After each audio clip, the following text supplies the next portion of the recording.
This is a worked example of the Audit and Assurance September-December 2018 sample question using the ACCA CBE tool.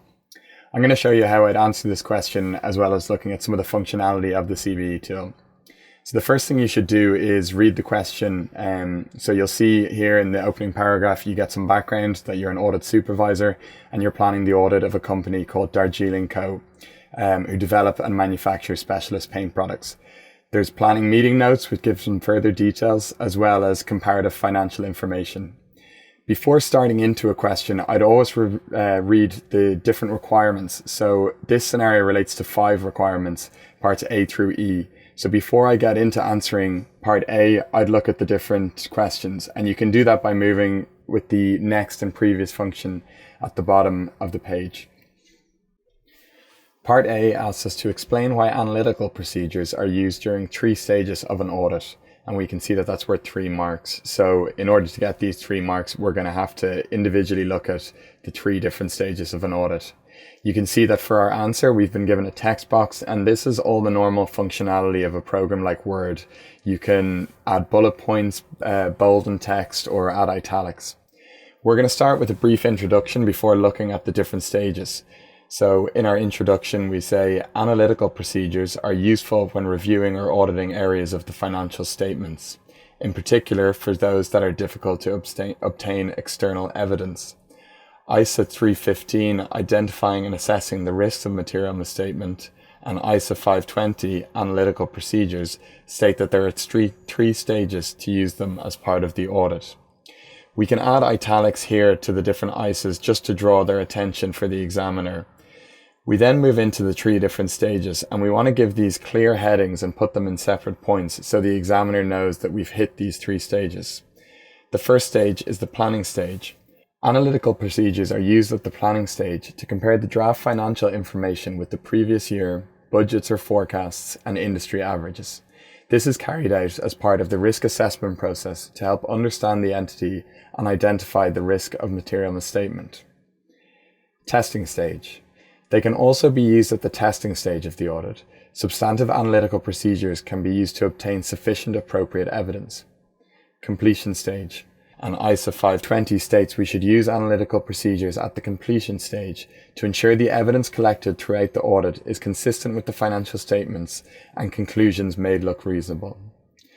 Once again, in order to highlight to the examiner that we've got these 3 stages, we're going to just add a bit of formatting to make our answer a bit neater and clear.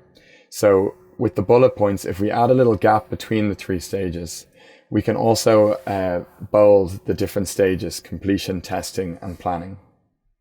We can see both requirements B and C included on the next page. Requirement B, which asks us to calculate 3 ratios for both years, which would assist in planning, is worth 3 marks. And requirement C, which is asking us to use the information provided and the ratios calculated to describe 8 audit risks and explain the auditor's response to each risk in planning the audit of Darjeeling, is worth 16. So before getting into these, and a point to note whenever you're doing any exam, you should be very focused on how much marks are going per requirement and how to factor that into planning your time. With a rough estimate of 1.8 minutes per mark, we should be spending roughly 5.4 minutes answering part B and up to 28.8 minutes on part C, which is the high mark question. Once again, you can see that we've been given a text box, and this time it includes tables for our answer. So looking at part B firstly, and another point to note, I would always, if there's a calculation question, as we can see here, do that first, because we're going to bring these ratios into our answer for part C. And you can see that in how the question is asked for C, saying to use the information provided and the ratios calculated. When deciding what ratios to calculate, you want to try pick ones that are relevant based on the information that you've got from the planning notes and the financial statement information that you've been given. The first one that I've looked at is gross profit margin, which is gross profit as a percentage of revenue. So in calculating this for 20x8, we take the gross profit figure of 7410 and put this over revenue of 19580, and we times this by 100 in order to get a percentage. You can see I've used the calculator function, which is part of the CBE platform, to do this. So this gives us an answer of 37.8%. Doing the same calculation for 20x7, we take gross profit of 6190 and divide this by 16990, timesing this again by 100 to get a gross profit margin percentage of 36.4%. The second ratio I've looked at is receivable days, and you can see in the scenario that they've made reference to extending credit terms to their customers. So we know that this might be a useful ratio when we get to our audit risk analysis in Part C. This is calculated as looking at the number of days that a customer invoice is outstanding before it is collected, and it is calculated in this case by putting trade receivables over revenue and looking at it over a period of 365 days or 1 year. So for 20x8, this is 2750 divided by 19850 and times 365, which gives us a receivable days number of 51 days. When we do the same for 20x7, the trade receivables are 1780, and this is divided by revenue of 16990, again multiplied by a year or 365 days to get a receivable days ratio of 38 days. The last ratio we've looked at is the current ratio, which looks at current assets over current liabilities in order to get an idea of liquidity. So for 20x8, this is current assets of 4600, which is made up of the inventory figure and trade receivables figure. And this goes over current liabilities, which is trade payables, and in this case bank, because it is overdrawn. So that is current liabilities of 2780. And this gives us a current ratio of 1.65. Doing the same for 20x7, we look at current assets, which in this case is inventory, trade receivables, and bank, and gives us total current assets of 3670. And this goes over current liabilities of 1190, or trade payables, to give us a current ratio for 20x7 of 3.08. So that's our three ratios calculated, and we'll use this information again when we get to Part C. Once again, I'm just highlighting and boldening different parts of our answer just to really make it clear for the examiner where the answer is and what ratios we've calculated. Part C asks us to look at audit risks and auditors' responses to these risks for Darjeeling, and it tells us that we need to identify 8. Seeing that it's a 16-mark question, we know that there's going to be 1 mark for each audit risk and 1 mark for each audit response. The key when answering a question like this is not to just put general risks in, but to tie everything back into information that we've been provided in the scenario. Firstly, looking at audit risks, we know that audit risk is the risk that the auditor will express an inappropriate audit opinion on financial statements. So what we want to do when we're picking our audit risks is take information from the scenario and show what effect these risks pose and how they might lead to error within the financial statements. So first of all, the first risk we identified, Darjeeling has spent 0.9 million on the development of new product lines, some of which are in the early stages of development. This is all in intangible assets. Again, we can see this is information we've taken from the case. And the risk that this poses, there is a risk that some, if not all of this, does not reach the criteria required for it to be an intangible asset as per IAS 38. Assets and profit may be overstated and expenses understated. So moving on to our response for this, we should obtain a breakdown of the capitalized development costs, review the costs by comparing to cost documentation, and discuss any changes required with the finance director. The second audit risk, Darjeeling have also purchased and installed a new manufacturing line. All the costs have been capitalized, including servicing and maintenance plan for 0.5 million. Again, this is information we've taken from the case. And what is the risk that this poses? This cost does not qualify as an asset according to IAS 16. It should be an expense released over the 5-year plan, and therefore assets and profit are overstated and expenses understated. Our response to this, ensure that the servicing and maintenance plan is 0.5 million by agreeing to documentation, and calculate the correct treatment and discuss changes with the finance director. Thirdly, to finance the new projects, Darjeeling have taken a 4 million loan from the bank to be paid over 8 years at 5%. There is a risk that disclosure of the loan may not be adequate. The loan must be split between current and non-current liabilities. Our response to this, agree the receipt of the loan with bank records. calculate the correct split and compare to the disclosure of the note in the financial statements. The next risk that we identify is that Darjeeling has extended their credit terms to its customers. This is where we can start bringing in some of the information from our ratios, which we've calculated in Part B. So in addition, receivable days has increased from 38 days to 51 days. The risk here is that this could increase sales that cannot be paid for if reasonable credit checks were not carried out. This could lead to an increase in bad debts, and receivables and profit could both be overstated. So our response to this risk is to increase testing on post-year-end cash receipts to identify further customers who may not yet have paid. Inspect customer correspondence further into the following year to identify customers who may be struggling to pay, and ensure a thorough age receivables analysis review. The next risk that we've identified, they have introduced a price promise to match prices with competitors. They can claim the difference within 1 month of date of purchase of goods, and again, that's information which we've taken from the planning meeting notes. The risk here is that the refund liability they have included may not conform with IFRS 15 revenue from contracts with customers.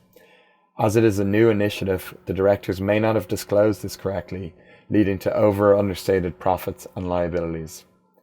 Our response is to discuss this basis used to form the 0.25 million liability with the directors, with a thorough review of supporting documentation and calculations. Next, there were faulty paint products detected in the year due to customers complaining about the goods. There is a risk that customer refunds may not have been accounted for correctly. Inventory figures should be adjusted for the current year and provisions made for an estimate of the refunds. This could lead to overstated revenue, understated liabilities, and over or understated inventory. And our response to this is we should obtain a breakdown of sales of the faulty batch, ensure the sales have been removed for these in the year, and that inventory and liabilities are reasonable. The seventh risk that we have is that there were other products that were not sold but still faulty, and there's a risk here that valuation of these products may not have been adjusted correctly, leading to inventory being misstated.